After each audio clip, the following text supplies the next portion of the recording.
Hi everyone, Rachel Jetson here, broker owner of Luna Realty Belize on the beautiful island of Ambergris Caye. We are in the inbox today, which is when we answer questions that have been asked by folks like you about the real estate industry. So today we are in question number 67. If you're new to the series, make sure you jump in and listen to the other 66 questions after tuning into this one to get caught up on great information. So this question is from Jamal, and he says, where does the electricity for Ambergris Caye come from? So I'm going to answer that generally. So first and foremost, the electricity for the entire country of Belize comes from Mexico, and then it is further brought out by a submarine line to the island of Ambergris Caye.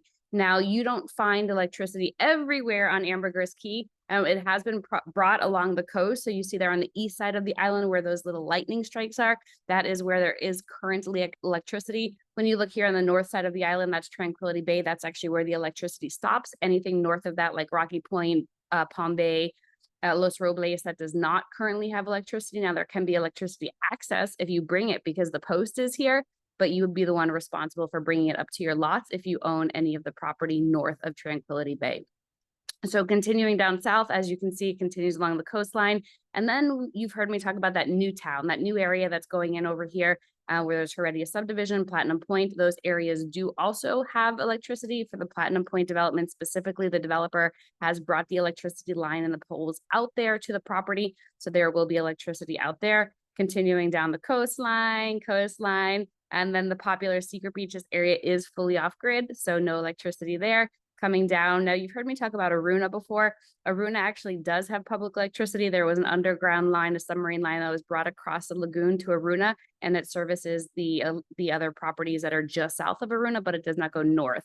Now coming back to the east side, you have the bridge, and then coming down the bridge, it actually goes down to the end of the island here. Now do note that even though there's electricity access, there's an area called Tarpon Bay, like here on the south side, and in Tarpon Bay, there's only a certain area of that neighborhood that has public electricity. If you wanted to bring it down to your specific lot, you'd be responsible for carrying that electricity down. So it is always important to understand where your utilities are coming from when you're buying real estate here. The other question we get asked about a lot is water. I know, Jamal, you didn't ask this, but I'm going to answer this anyway. So public water. Water is where you see these three drops. So everything else, like especially north of the bridge, once you go north of the bridge, there's actually no public water at all to any of these places.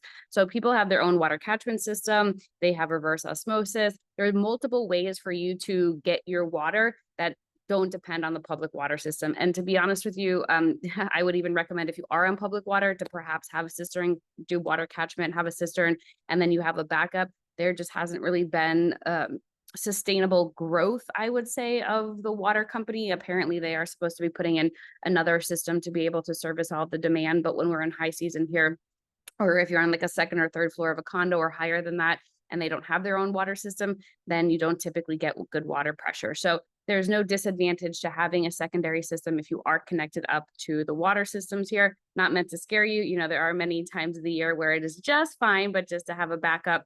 And then the water treatment facilities, so where they're doing the reverse osmosis for the island over here for this area.